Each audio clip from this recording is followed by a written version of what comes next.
안녕하세요. 일리코나TV입니다. 바야흐로 계기판에 표기되는 온도 앞에 마이너스가 붙는 겨울이 오고야 말았습니다. 전기차를 사고 난 뒤 두 번째로 맞이하는 겨울입니다. 두 번째 겨울이라는 것은 이제 전기차가 겨울에 어떤 현상이 나타나는지 충분히 겪었다는 걸 의미합니다. 특히 히트펌프 옵션을 장착하지 않았기에 추위와 전기차가 만났을 때 어떻게 차가 확 변하는지 어느 정도 충분히 예상을 할 수 있습니다. 하지만 전기차를 사고 처음 맞이하는 겨울이라면 머릿속에 물음표가 많이 생길 수밖에 없습니다.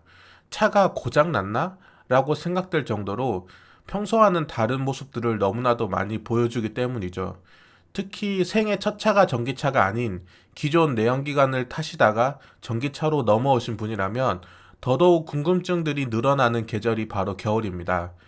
겨울, 특히 영하의 온도를 맞이하면 대표적으로 나타나는 현상은 네 가지 정도로 요약해 볼 수 있습니다. 첫 번째로 연비 감소와 함께 완충 후 총 주행 가능 거리가 감소합니다. 두 번째로 히터를 틀고 바람 세기를 한 단계 높일수록 주행 가능 거리가 기하급수적으로 감소합니다. 세 번째로 급속 충전 속도가 현저히 느려집니다. 마지막 네 번째는 발가락, 발목, 무릎이 너무나도 시립니다. 이런 현상이 발생한 이유는 크게 두 가지입니다. 첫 번째는 전기차는 엔진 대신 모터가 있기 때문이고, 두 번째는 리튬이온 배터리의 특성 때문입니다. 엔지니어나 공학도가 아닌 일반 사람으로서는 엔진이 없기 때문에 자연적으로 발생하는 열이 적어 히터를 틀면 주행 가는 거리가 빠르게 줄어들고 무릎 아래 하체가 시렵다는 것은 이해하기도 쉽고 금방 수긍하는 부분이지만, 연비가 떨어지고 급속 충전 속도가 현저히 줄어드는 부분은 사실 왜 그런지 정확히 알기는 어렵습니다. 그냥 배터리 특성이 추위에 약하니까 그런 거다 정도만 알고 있죠. 휴대폰 같은 경우 겨울철에 추위에 오랫동안 노출되면 급격하게 방전이 되면서 잘 켜지지 않는 경험들을 한두 번 가지고 있으니 전기차 배터리도 그러려니 했던 것이죠. 많은 분들이 저와 비슷하셨으리라 생각됩니다. 그럼 전기차 배터리는 왜 겨울만 되면 시들시들해지는지 한번 살펴보겠습니다. 배터리가 왜 추위에 약한지에 대한 이유를 알기 위해서는 리튬이온 배터리의 구성 요소를 짚고 넘어가야 합니다. 리튬이온 배터리는 크게 네 가지로 구성되어 있습니다. 주로 리튬 코발트 산화물로 이루어진 플러스인 양극, 주로 흑연으로 이루어진 마이너스인 음극, 양극과 음극을 분리해주는 분리막, 리튬 이온들의 이동을 돕는 액체 형태의 전해액입니다. 비전공자들에겐 어려운 용어들이 많으니 최대한 간단하게 설명을 해드리면, 리튬 이온이 양극과 음극을 전해질을 통해 분리막을 통과하면서 충전과 방전이 발생하게 됩니다. 리튬 이온 전자가 양극에서 음극으로 이동하면 충전이 되는 것이고, 반대로 리튬 이온 전자가 음극에서 양극으로 이동하면 전기가 발생되고 방전이 되는 것입니다.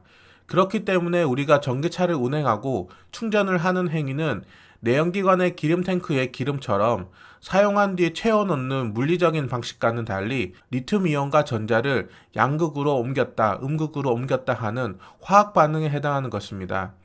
우리가 전기차 혹은 전자기기를 사용할 때 시각적으로 배터리 사용 정도를 쉽게 확인하기 위해서 게이지가 감소하거나 채워진 형태를 오랫동안 봐와서 충전은 비워진 배터리를 채운다고 생각하기 쉽지만, 실제로 내부 구성 물질은 변함이 없고 리튬이온과 전자만 이동시키는 것입니다.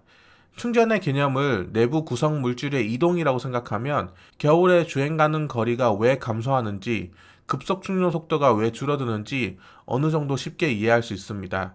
날씨가 추워지면 리튬이온의 원활한 이동을 담당하는 액체나 겔 형태의 전해질이 걸쭉해지면서 옮기는 능력이 저하되고, 그로 인해 저항이 증가되어 사용을 위해 양극으로 이동하기도 힘들어지고 충전을 위해 음극으로 이동하기도 힘든 것입니다. 특히나 음극의 주요 물질인 흑연은 날씨가 추워지면 가지고 있던 리튬이온을 전해질로 이동시키는 것을 방해하기도 합니다. 그렇기 때문에 리튬이온이 원활하게 잘 이동하던 따뜻한 날보다 주행 가는 거리가 줄어드는 것입니다. 더 정확하게 이야기하면 겨울에 급속 충전 속도를 줄이는 이유는 리튬 플레이팅이라는 리튬이 금속으로 형성되어 배터리 내부에 증착되는 현상을 막기 위함 때문이지만 사실 비전공자들에게는 너무 어려운 내용이라 이 부분은 넘어가도록 하겠습니다. 미국 미시간 대학교 에너지 연구소장은 리튬이온 배터리는 마치 인간과 같다고 표현했습니다. 이 말은 즉 리튬이온 배터리도 사람들이 좋아하는 온도를 좋아한다는 뜻이죠. 그 온도는 대략 20도에서 21도 정도입니다. 전기차 6,000대를 분석한 연구기관에 따르면 21.5도에서 리튬이온 배터리는 115%의 성능을 발휘하지만 영하 15도에서는 최대 54%까지 주행 가는 거리가 감소했다고 밝혔습니다.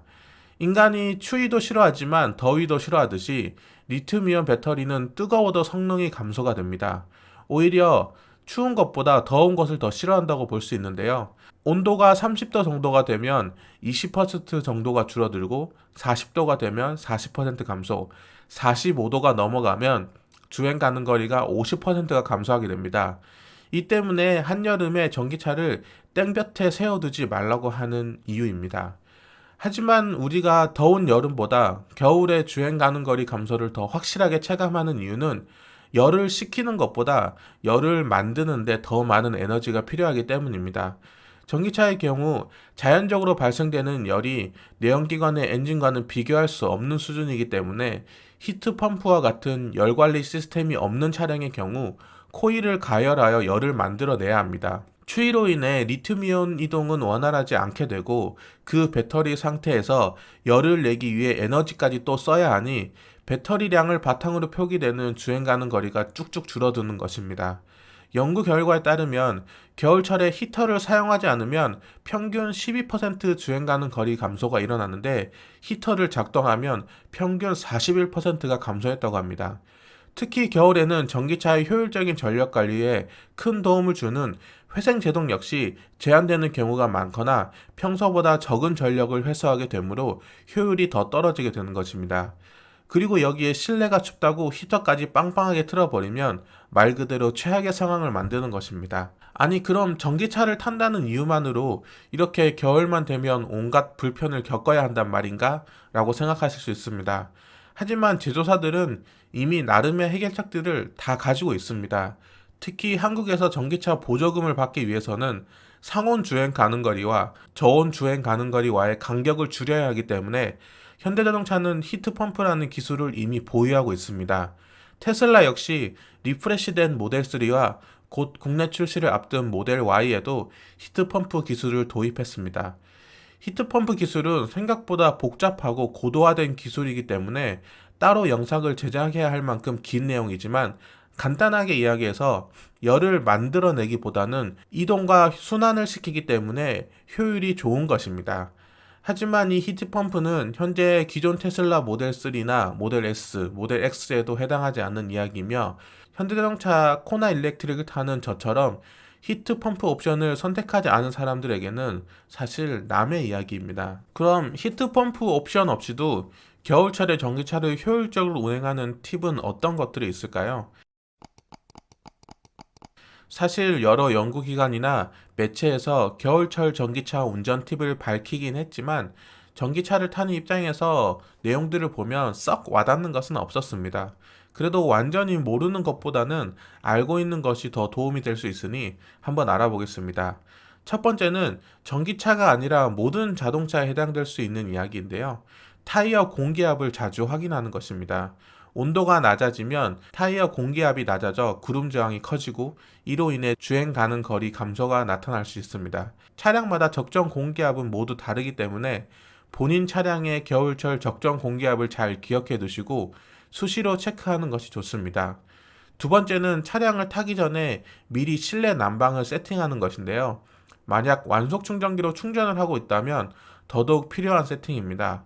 차량 탑승 전에 실내 난방을 세팅해두면 자연스럽게 배터리도 웜업이 되고 낮아진 배터리 온도에 주행과 강한 히터로 콤보의 부담을 주는 것보다 10%에서 15% 나은 효율을 준다고 합니다. 테슬라와 현대자동차를 비롯해 대부분 전기차들은 휴대폰 어플리케이션을 통해 차량 탑승 전에 미리 난방을 세팅할 수 있기 때문에 이를 적극 활용해 보시기 바랍니다. 세 번째는 옷을 따뜻하게 입고 열선을 적극 활용하라입니다. 사실 이건 팁이라고 하기엔 좀 그렇지만 수치를 보면 효과는 나쁘진 않습니다.